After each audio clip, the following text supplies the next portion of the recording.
Nous sommes de retour à Petit-Reux-les-Nivelles. Ce sont les cadeaux de Noël qui sont à l'honneur ce soir. Et dans un instant, vous allez découvrir les cadeaux de Quentin Coppens. Ils sont tout beaux. Mais avant cela, petit retour en arrière sur sa séquence Info Intox, celle de la semaine dernière, dans laquelle on voyait des adultes qui souffraient un petit peu de dépression et qui voulaient lutter contre le stress en se rendant dans des plaines de jeux adaptées à leur taille. Eh bien, c'était de l'intox. Et Quentin, ce soir, aurait trouvé des emballages cadeaux comestibles. C'est un petit peu comme dans le cochon, tout est bon. Oui, mais info ou intox? Mais oui, je sais, ça paraît incroyable comme d'habitude, mais il va bien falloir me croire à un moment. Il paraît que dans la région, on raconte que cette maison est comestible. Bon d'accord, je vous l'accorde, la maison n'est pas en pain d'épices, j'irai pas jusqu'à mordre dans la façade. Par contre, ce numéro et ce fer à cheval, je vous parie qu'ils sont comestibles. Vous savez, Jacques, dans ce métier, il faut savoir se casser les dents parfois. J'ai pas les dents cassées, mais en plus, c'est super bon. Mais vous n'avez pas encore vu l'intérieur. Bonjour, madame. Bonjour. Vous n'êtes pas une sorcière, hein? Non, pas du tout. Alors, je rentre. Dans cette maison, aucun risque de se faire manger par une vilaine sorcière. Le seul danger qui vous guette, c'est la crise de foie. Et donc, Cindy, ici, tout est vraiment mangeable? Ah non, hein, faut pas exagérer, quoi. Le four, il se mange pas, la machine à café ne se mange pas, mais tout ce que je crée, donc les fleurs, les décos, là, oui. Sincèrement, je vous mets au défi de chercher dans la maison. Il y a certaines pièces qui vous paraissent totalement immangeables et je vous garantis que c'est mangeable. Qu'est-ce qui est mangeable? Qu'est-ce qui ne l'est pas? Le papier essuie-tout? De l'hostie, du nougat? Non. Une rose alors? Dur, mais comestible.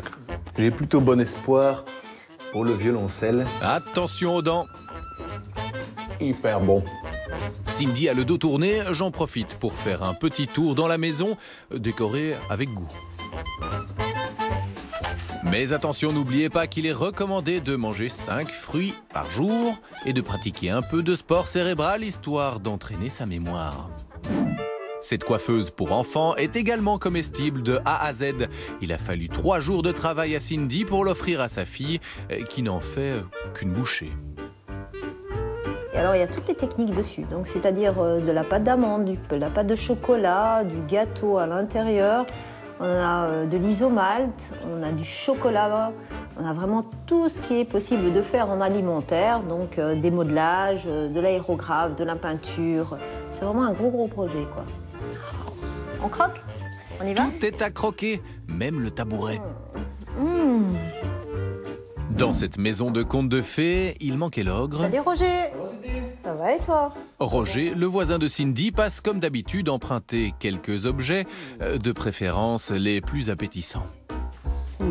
Cette de table, ça se mange, non? Le problème, c'est qu'il ne les rend jamais. C'est très spécial parce que, en fait, on a l'impression d'avoir de tout manger, tout se mange. C'est une maison en sucre, en chocolat, en gâteau.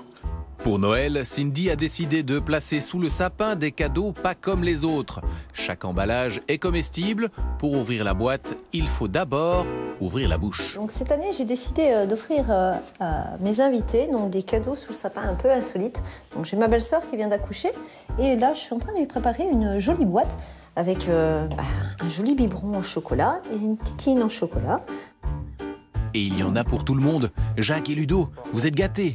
Alors voilà, pour Ludo, on a un superbe cadeau. Une superbe boîte à outils, dis donc, Ludo. Des outils pour votre vélo. Et Jacques, il a reçu quoi? Un vélo? Un poney? Pour Jacques. Waouh!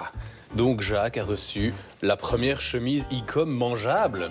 Un bouton de chemise, ça peut facilement être cousu, non? Jacques, je pense que je suis un peu en plein excès. Vous me pardonnerez, j'ai fait quelques taches sur votre chemise, mais j'ai pas pu résister.